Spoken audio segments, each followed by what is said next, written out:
Welcome back. I'm glad you tuned in.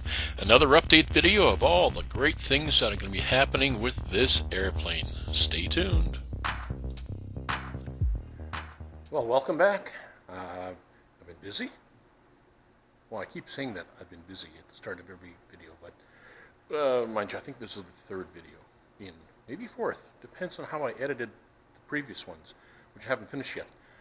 Okay, progress in a lot of things. Let's start with the electrical system and the charging circuit that was on there. Well, a couple of things I have. Let's go wander back here, and the charging circuit on here has been unplugged, as you can see. And, well, actually all the wiring's been unplugged, and I've taken them home to my my little workshop, and I've replaced the wires inside of it. It'll be sealed properly, and yeah, it had to be done, because the twisting and taping that I showed you previously is, will be gone. So the wires are being these plugs being rewired. The voltage regulator that was in here, which is this unit, I could not find the part number listed anywhere. There's a numbered stamp on here, 0603 on the aluminum. So what does that mean? Don't know. There is a number in here, LR390-0, that is sort of stamped into the epoxy, or maybe it's the plastic, whatever. And then there is something here at the bottom.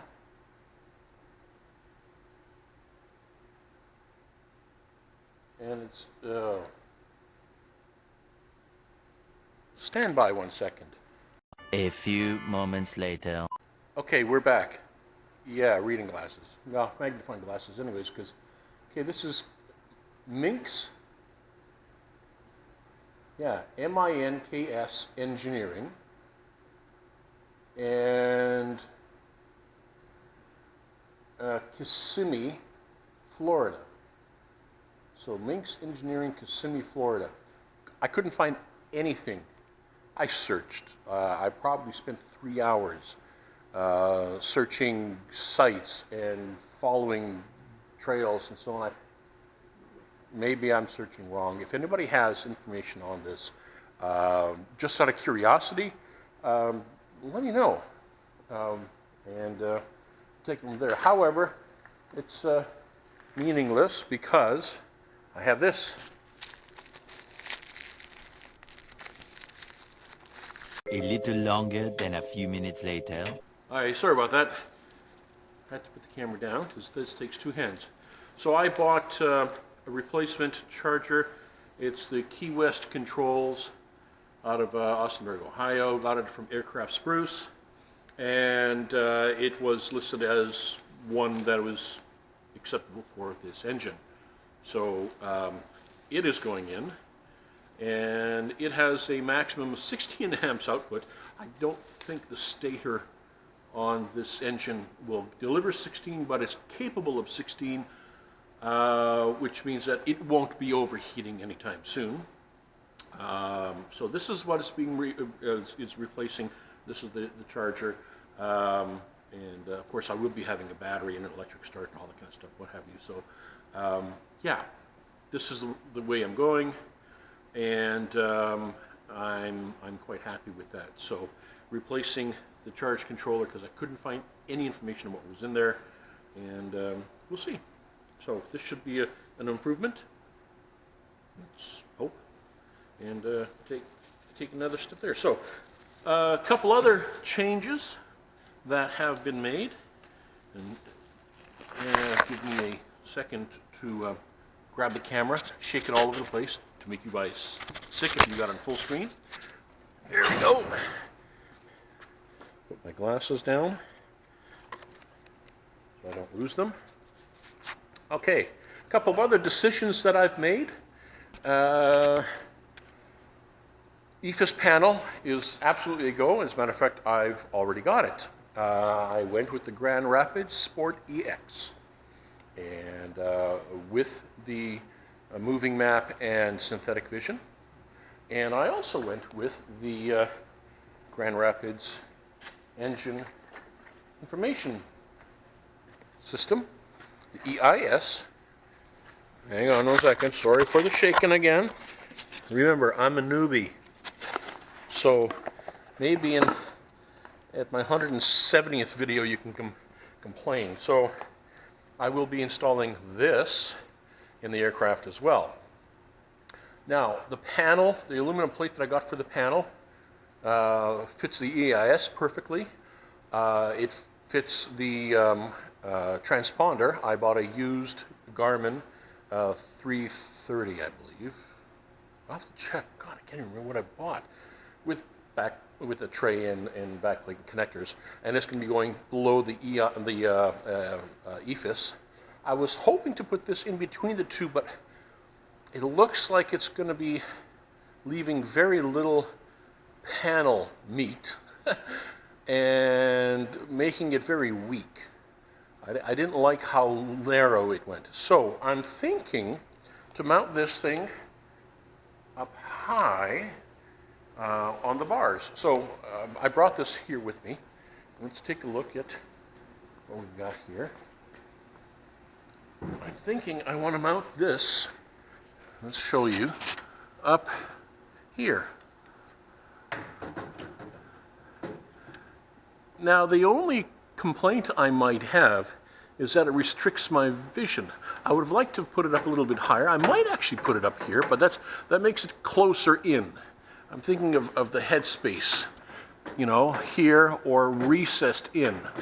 I think the recessed in would be better. And I think my sight line, but I think this might interfere with my sight line out. So putting it up here would be the better option. But then I've got the plug on the back, which would, yeah. So I'd have to put a box here, brings it up for, I don't know. I gotta give this some thought. Do I mount it up there? But I think mounting it up there is going to be interfering with my sight line.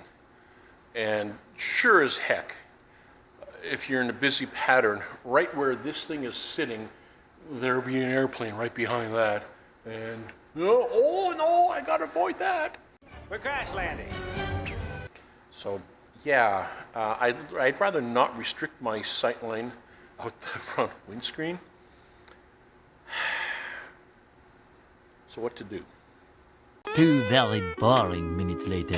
I don't want it to be in my field of view that could block my vision from something that I need to see. So mounting it where it's in my sight line is out of the question. Mounting it up high means it's going to be closer in because, well, those bars come back. So now you're real close and you're staring at it like that far away. No, it's not going to work. So I'm sort of convincing myself, my thought process as I'm talking to you guys, that this is going to go on the panel, and I'm just going to have to reinforce that panel. A little longer than a few minutes later. It's not a lot of weight except for the transponder. Oh my God, that thing weighs a lot, and it's deep. Wow. Compared to everything else I've got? Yeah. So, yeah, that's the update as far as the electronics are concerned. I've got the EFIS in already. Looks beautiful. As you can see, I've got the EIS in, and I've got the wiring harness for it. And I ordered the wiring harness with 15 feet of cabling on it because I didn't feel like splicing. So I ordered it with 50. They offer it, and it was cheap. And so the cabling will be able to go from where the panel is, where the panel is here, down, and all the way back to the engine and pick up all those points. And then anything local inside here, I'll just cut the extra off, of course. So that's the plan. I'm trying to figure out the weight and balance ahead of time. You look at the top of my head. Trying to figure out the weight and balance ahead of time, and it's tough to do. I've noticed in some forums where people have mounted the battery, that's this thing, that starts the engine, that they've mounted it underneath the seat of the rear passenger in order to move the CG back to a more acceptable position. With the battery at the front, my CG is going to be quite forward. As a matter of fact, very forward, to the point where when I did the calculations, if the CG is going to be where I think it's going to be, when I get to about a third of a tank of fuel left in this tank, this fuel tank here, my CG will be forward of my forward CG limit with me flying the aircraft and no cargo. Just a third of a tank of fuel, empty plane, me sitting inside of it, CG is too far forward. So I've got to do a little more thinking on this, but I think I'm going to have to remote this battery to the back. I don't want to add weight to the tail to counteract that. Some people have done that. They've taken some 10 pounds of lead and they've bolted it to the very back end of the aircraft just to bring your CG back far enough. I don't want to add weight. I'd rather take weight off. Now, my instrument panel is going to be lightened up dramatically from what it was because I've gone away from the steam gauges and gone to the EFIS. So there's that.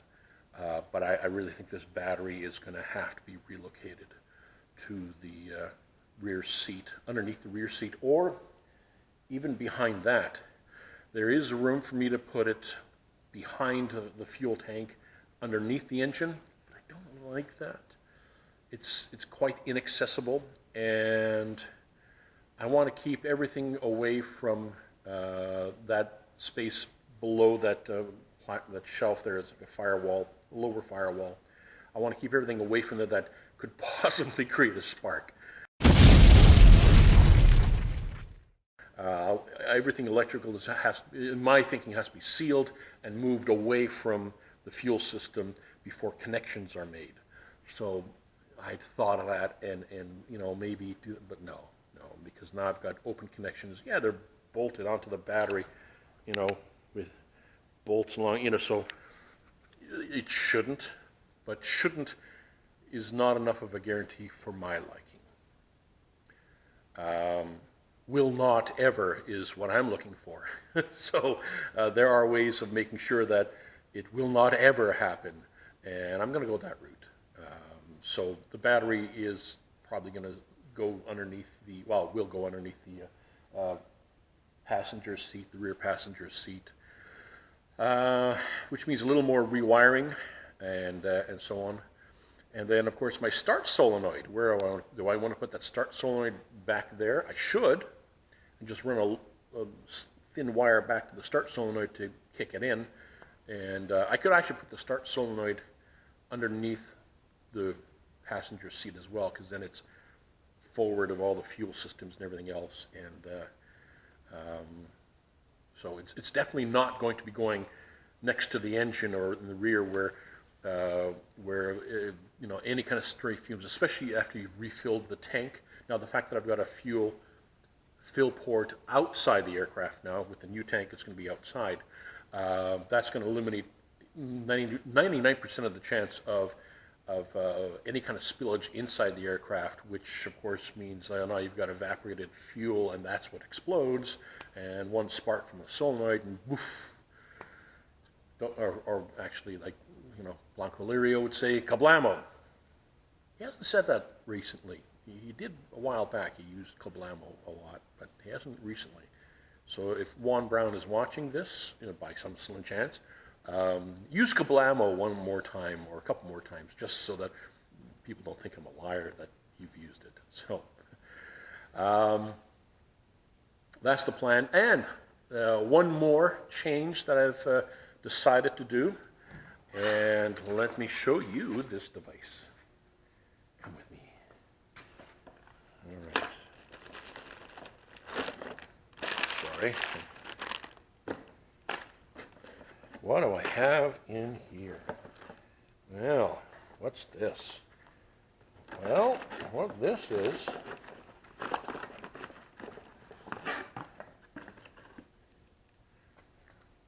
it's a linear actuator. Yeah, this one has a 2-inch throw. I only needed 2 inches. That's all. As a matter of fact, I only needed 1 1/4 inches.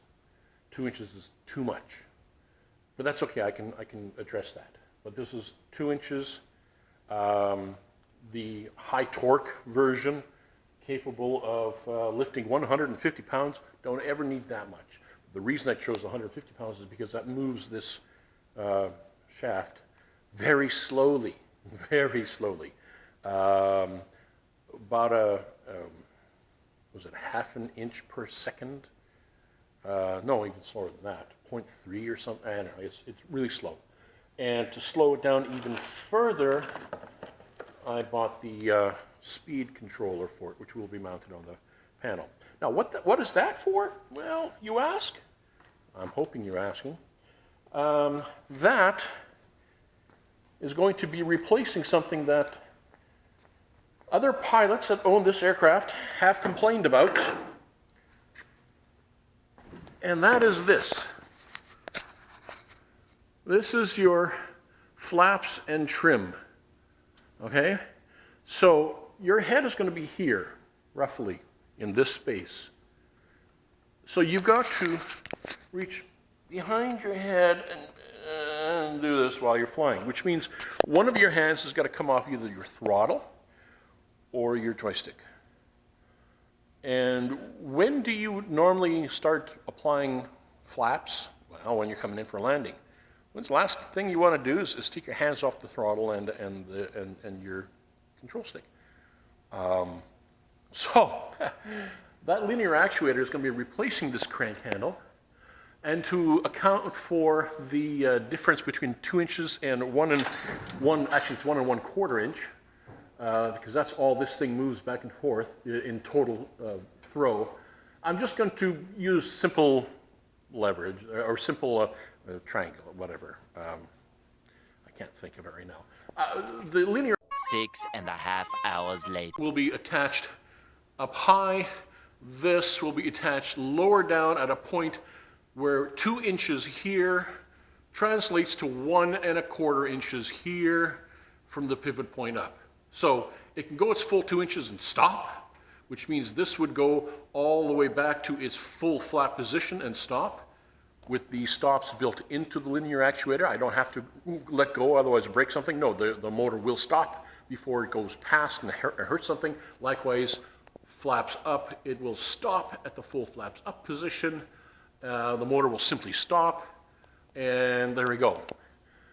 So I got to take this out and just make a simple bar and do a little bit of math to drill a hole at the pivot point, the linear actuator's point, and where this bar attaches to give me that ratio. Likewise, I'm moving this back a ways. I don't need it that long. Since I'm not using it with my hand anymore, the linear actuator is going to be moved back. This is going to have to be shortened up. And so the linear actuator will sit somewhere here instead. And the reason for that is because I'm putting lights on the wings, you know, anti-collision lights and strobes. And there's a strobe controller for that. There's a controller where you flip one, it turns on your anti-collision. You flip the other, or energize the other input, and it starts your flash, if it's triple flash or whatever you choose. And I want to mount that controller up here because the wings attach here, of course. The front, the spar of the wing is here, and I'm going to be using the wing spars, the hollow tubes, as my wire chase to get the wire from from here, which will feed into the wing spar and go all the way to the end of the wing, to the wing tip, come out of that wing spar, and then into the light at the end. So I don't have to worry about wiring rattling around inside there all loose and what have you, or try to install some sort of a wire chase. I already have a wire chase. I've got a wing spar that's hollow. Might as well use it. I don't have to drill a hole into it or nothing. Just push the wire through it. So that's how that's going to be done. And so the controller is going to be mounted up top here. I am going to be putting switches up here though, so I have to make a little plate up here that's going to have the switches, one for the anti-collision lights, the other is for the strobes. I might even put the landing light switches up there as well. We'll see. On a simple flat piece of aluminum plate that's painted black, and I've got the rocker switches, they're nice and black, and with the green light inside them, so when you flip them, the green light lights up, and you know you've energized it, and there'll be a wig-wag with, anyways. Yeah, we'll discuss the landing light design, later. So that's the other thing is getting rid of that crank handle over my head and going to a linear actuator. I think that will make life a lot easier. I ordered a hand grip. And did I bring it with me? Or did I leave it at home? Ooh, I think I left it at home. Huh. Well, that'll be for the next video then. Will be the surprise. Yeah, I'm looking for it. Well, I've got everything else here. No, it's not there. Okay. What the heck is that? Oh. Sorry. Squirrel. Squirrel. Yeah, I bought a new hand grip, and it looks fantastic. And it has a hi-hat on it with a two-position forward, rear, reverse, and or up, down, whatever. And of course the trigger for the rate, which will be tied to the radio. It's a low voltage micro switch, so you got to run it through a relay. But what that's going to be is that hi-hat. It's only two-position. Will be used for my 2,000 years later. The linear actuator was really inexpensive. With the motor controller, it was under $200. And the fact that it ties directly to my EIS for positioning reporting, telling me on the bar graph scale, and then a simple two-position momentary rocker switch. You can either have that on your instrument panel as a spring-loaded switch up down for your flaps one way or the other, or in my case, like I said, I put it around on the joystick. Why, it's a no-brainer. Why not? All the extras. I wanted to change the hand grip anyways, so it wasn't expensive. A few moments later. So yeah, that's the other update on there. So I think this is it for this. My work here today at the hangar is going to be to cut in the access holes into the wings so I can run the wiring down the spars. So I need to put the rings in, which are, where are they? There we go. These plastic rings. I've got some cloth, I've got some glue, and then when it's all finished, I've got the plates that will go in there to cover, so your inspection holes. I got to put some inspection holes. Once in there again, so the dreaded dead battery coming up any second now. Thanks for watching. I really do appreciate it. Remember to like, subscribe, and please comment. I do respond to all comments. Thanks again. Bye-bye.